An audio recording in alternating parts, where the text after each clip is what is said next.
our dear followers. I still remain Lovist and community. Today I happen to meet one of the members of West Nile Regional Youth Parliament and also an advocate of Akwach young people and West Nile at large. Honorable Rogers, you're most welcome. Thank you, brother. Mm, Thank you, our viewers. Thank you for following us. yes.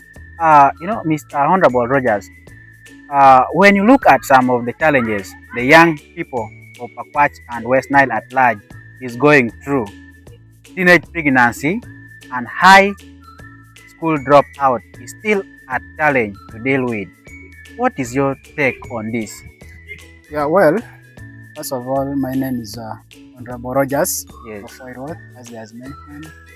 I happen to be one of the members of the West Nile Regional Youth Parliament and also an advocate for the young people of Akwach and West Nile at large. Yeah. When you look at things to do with teenage pregnancies and high school dropout, this is really one of the pressing issues that is still in place, indeed, particularly in Akwach district and also West Nile as a sub-region. Yeah.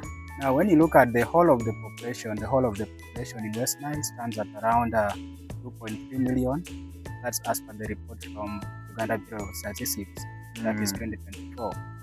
Now, out of this, almost 50%, that is approximately 1.15 million, is the young girls and the women. Now, out of the 1.15 million, approximately 230,000 are teenage girls, that is between the age of 13 to 19. Yeah. And then also, still as per the report from UBOS and UNFPA under their project, that is the UNFPA ANSA program, that is 2024. Approximately 126,000 also teenage girls between the age of 15 to 19. Yeah. So these young girls, there's a high chance that they are still at their own pace, that they can easily be impregnated at any time given the kind of environment they're living in, and given the kind of various factors that are exposing them to this kind of high teenage pregnancies and high school dropout. Now, when you look at this is something which is still in place, and we really need to collectively come together and do something if we are to curb out this challenge that is still affecting our young people.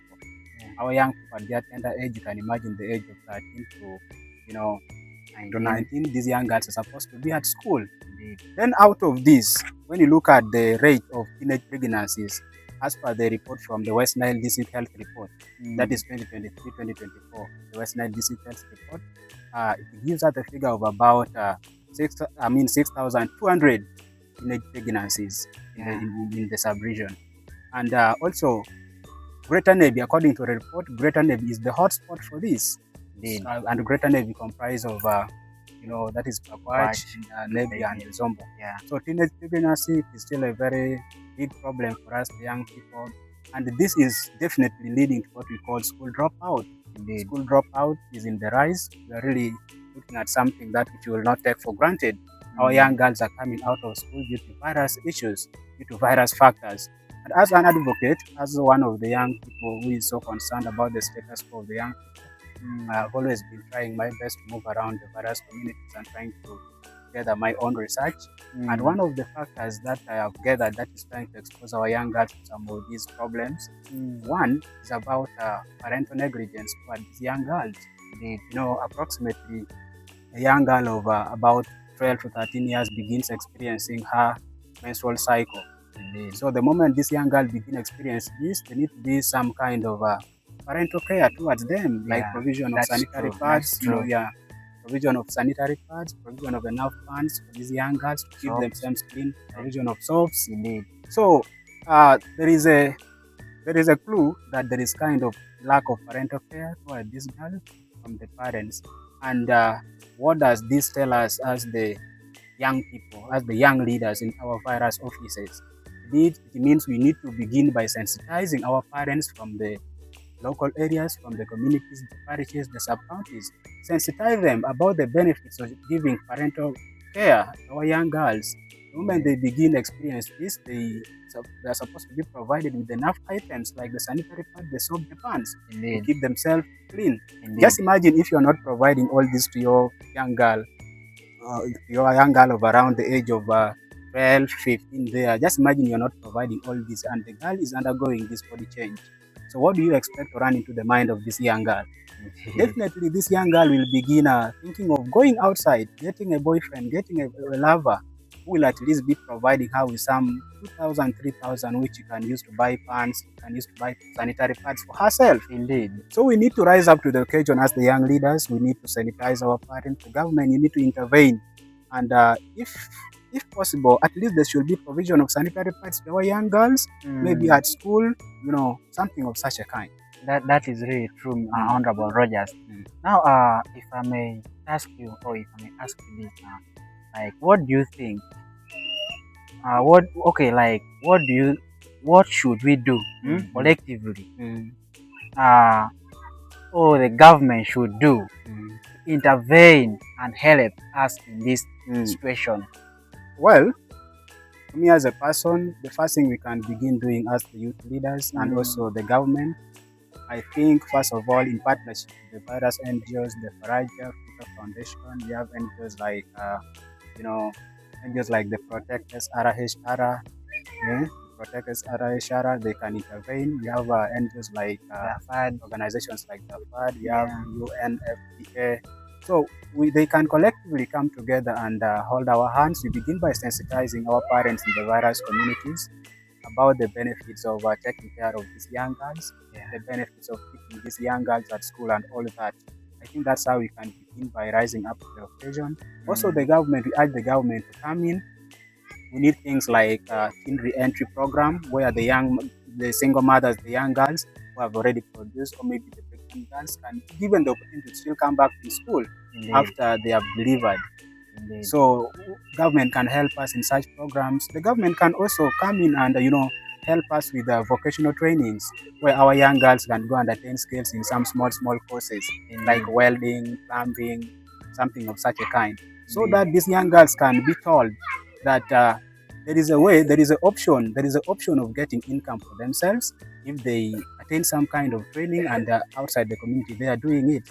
Of course, when they are getting some income, they will be taking care of themselves, they will be providing parts for themselves, they will be buying pants for themselves, because they have the skills to acquire some money. So the government need to come in and tell our young girls that, look, you can attain this skill and you go and sustain yourself. They show them that it is not early marriage that is the solution to this. It is not sex for money that is the solution to this.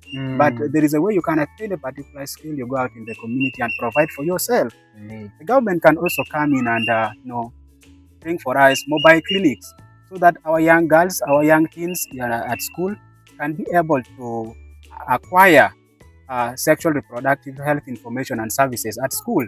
They are taught what puberty stage is. They are taught what adolescent stage is. They are taught what menstrual cycle is, and also they are told the risk it comes along with. That's right. If you do a mistake somewhere, so our young girls at school need to be taught this. The government need to help us, and we help our young girls to come out of this. And also things like youth corners, where the young girls, the young teens can go and discussing to do with their menstrual health and all that.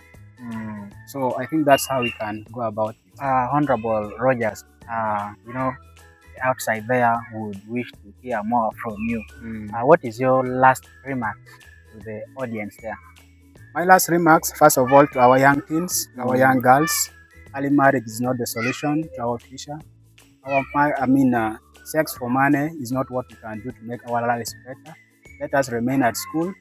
As long as your parent is still providing something to you at school, then let us utilize that opportunity and make our future brighter. Then to the parents, I kindly request you to give enough parental care to your children. Give enough parental care. The child, make sure you provide them with enough items like the sanitary pads when they are on their menstrual cycle. Please, our parents, provide them with enough pants, soap, and all that, so that they keep themselves clean and that their minds do not run away Indeed. and they begin engaging themselves into activities that may expose them to get conceived and they become teenage mothers. So Indeed. that's how we need to go about that. And also the government, the local leaders, the youth leaders in the various elective and appointive positions, let us come together. We rise up to the occasion. Let us sensitize our parents. The government need your intervention, and we do things together, and we get ourselves better. Indeed. Thank you so much for following us. I wish you the best. Thank you. Thank you very much. Early marriage is not the solution to our future.